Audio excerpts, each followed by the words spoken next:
Uh, Good morning, Professor Wallace. Good morning. Thank you for taking the time to answer some questions about Picasso and Van Gogh. Sure. Are you familiar with Starry Night? Yes. What do you think about Starry Night?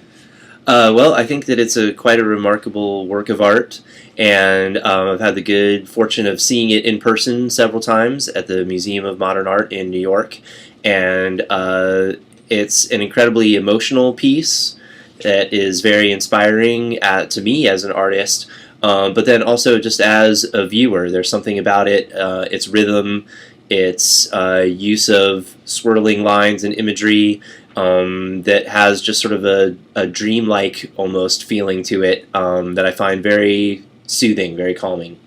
And what about The Beggar by Picasso? Yes, I'm familiar with that piece as well. What do you think about that picture? It's full of melancholy. The colors that are used, the depiction of the man himself, is very heartfelt. I think that it is a very strong emotional picture and affects you on a very sort of visceral kind of level. Okay, that is good. That is good. Picasso. Okay, now what the use of blue? This is the reason why I picked those two pictures. I like the way that Picasso and Van Gogh use blue. How do you think? What do you think about their uses of blue in those two pictures? Well, they're different, I would say. In the Van Gogh picture, it is more of a naturalistic depiction, in that I think that the blue is meant to represent the night sky, and it's a comforting sort of blue. It's a blue that we're familiar with, whereas the blue in the Picasso picture has been desaturated. It's washed out. It's it gives a much more sort of destitute or sort of feeling, because of the way that the tones have been neutralized or sort of grayed out, and it has a much different emotional resonance for that reason. Okay, thank you. What do you think about Picasso's blue period and what it meant to him and us? Well, I think that he was attempting to create a certain kind of mood and feeling across a series of pictures, depicting sort of human want, loneliness, sadness, emotions that could be conveyed with sort of the blues. That idea, I think, because blue isn't always a melancholy color, but the way that he depicted it, really creates a sense of strong emotion, and I think that that reflected something in his inner character that he was trying to express. There is something to be said that, like, every painting is something of a self-portrait. So I think that some of those emotions certainly must have come from Picasso's own inner self, and in terms of how it affects us or what it means to us. I think even today, some 100-odd years removed from when those pictures were made, there's still a feeling of sadness that's pervasive in those pictures that affects us today. The issues that he was dealing with, human loneliness, depression, homelessness, joblessness. The topics. Picasso went through that? Well, no, I think that those topics, though, that he covers in those paintings in the blue period, we still relate to and understand today. Yes, sir. Did Van Gogh have a parallel period or a blue period or any type of thing like that? Well, his early works were before he became a really colorful painter, his early works were very traditional, and I guess I would say he almost went through sort of a brown period. His work was very dark, moody, gloomy, and not nearly as bright and animated as we think of the sort of Van Gogh that everyone knows from Sunflowers or pictures of fields, his portraits. Okay, thank you. Van Gogh's post-impression.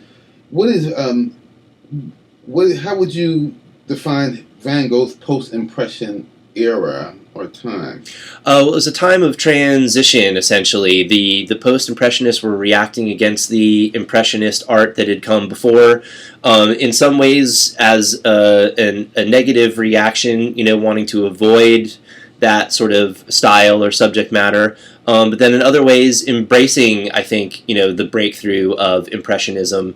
Van Gogh, in particular, though, I think was just a very idiosyncratic artist. He kind of followed his own path, and certainly had influences that informed his work. But I would say that he was truly kind of a singular artist in that regard, compared to some of the other post-impressionists. Okay, thank you. What do you think about the differences between Van Gogh's and Picasso's social lives? Well, I would say that in terms of the kind of people that they were very different. Van Gogh was very insular, quiet, didn't easily make friends, very socially reserved, religiously conservative. And it was difficult, I think, for him to form human relationships, whereas Picasso was kind of the opposite. He was sort of a social sponge, and was very outgoing, had a very high opinion of himself and his own work, whereas Van Gogh was a much more humble person. If to all accounts, Picasso was kind of a brash, cocky sort of person. With entourages and things like that? Yeah, absolutely. And embraced fame and celebrity in a way that Van Gogh never had the opportunity to, because his work, never really sold during his lifetime. Well, I know we're only comparing Van Gogh. Right now we're comparing Van Gogh and Picasso. But is there any other artists that rivaled Picasso in his fame and for his era, I would say probably not. Maybe Henri Matisse, in terms of critical reception and sales. Although I don't think that he embraced celebrity quite the same way that Picasso did. The one person that I would compare to Picasso, I guess, in terms of celebrity status, the various modes in which they worked, and having an incredible amount of output as an artist would be Andy Warhol. I thought the same thing. When I was asking you the question, I thought about Andy Warhol. Okay, but I think that would you agree that Picasso set the standard for celebrity artists? Yes, I think so. I think that he was kind of created that sort of cult of personality in the 20th century that elevated an artist beyond just sort of art world status to kind of larger cultural status. Okay, thank you. Did Van Gogh commit suicide, or was he murdered? Well, I recently read a book that explained that new evidence had come to light that he was accidentally shot and murdered, and covered it up so as to protect the young children who had perpetrated the crime against him. But apparently, because of the entry point of the gunshot wound, and sort of the way in which he actually passed, it would have been impossible for him to shoot himself at that particular angle. And then there's other anecdotal evidence that suggests that he kind of covered up the crime to protect the children who accidentally shot him. It would have been against Van Gogh's nature to commit suicide because of his strict religious upbringing. He would have considered that a cardinal sin. It's not something that would have been in his character, in my opinion. Okay. Now, as an artist, have you sold more than one painting? Yeah, I have. I've been fortunate to sell more than one painting. So what do you think about the fact that Van Gogh only sold one picture? Is it because he couldn't part with his work, or was it because his work wasn't sought after? I think that his work was just ahead of its time to a certain extent. People weren't quite ready for the bright colors, the expressive use of the materials. And I think it was also his own personality made it very difficult for him to deal with potential patrons or people who might be interested in buying his work. He bartered his work a lot. He would trade it to be able to afford to live, or for supplies, or for food. For alcohol. unfortunately for alcohol, because Yeah. he was an alcoholic.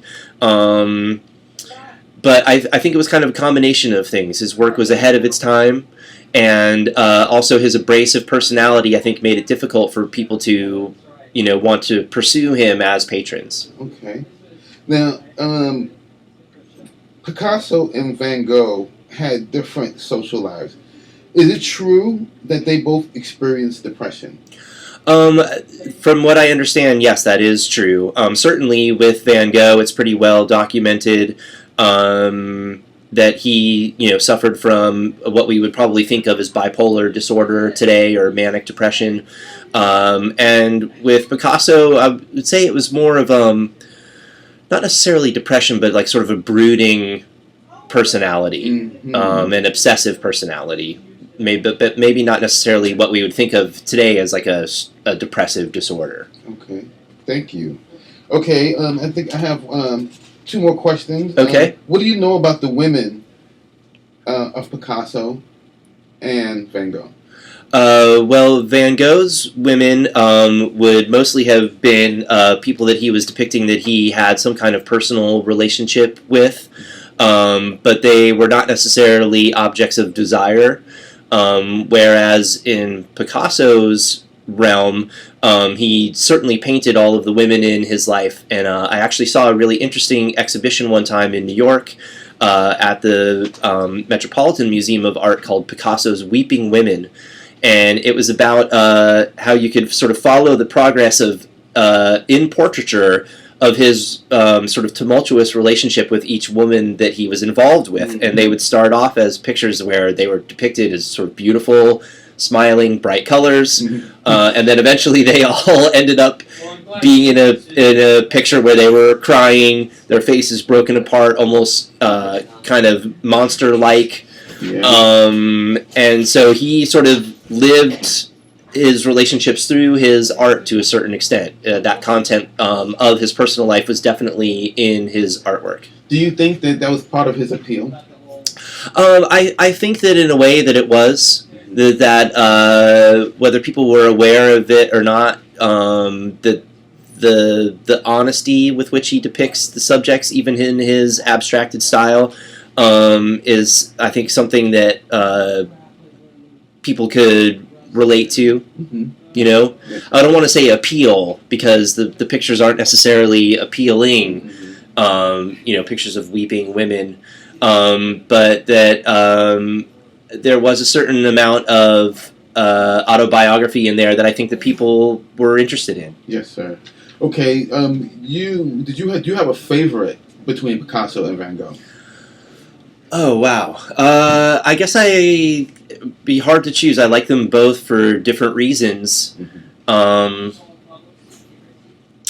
would probably say that if I had to choose one over the other, I would choose Picasso. Really? Mm-hmm. That's interesting, because I like Van Gogh. Okay. Because because Van Gogh, I think that there's a little bit of Picasso in me and a little bit of Van Gogh in me. Mm-hmm. And I've been solitaire, and I just kind of like, my heart goes out to Van Gogh. Yes. A little bit more. Absolutely. I think on a personal level, I relate more to Van Gogh than to Picasso, like as a human being. Yes, sir. Artistically, I would say that Van Gogh's path was so singular that his influence is hard to absorb without it just being something of a ripoff, maybe, of Van Gogh. Whereas Picasso's work is so varied and so diverse that he's a little bit easier to absorb as an influence as an artist, I think.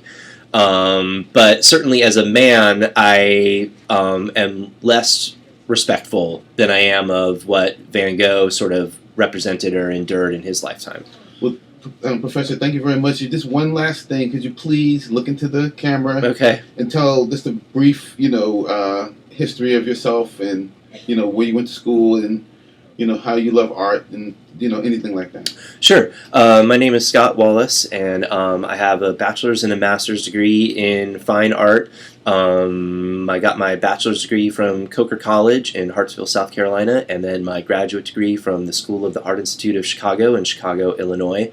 I'm primarily an abstract painter, but my work veers back and forth between abstraction and realism. And I am currently working on a series of illustrations and drawings kind of derived from personal content, and setting up a new studio in my new house, which I'm very excited about. That sounds exciting. It's very exciting. It is. Well, thank you very much. If you just hit that close button. Okay. Thank you very much. Sure, no problem. My pleasure. Well, I'll show you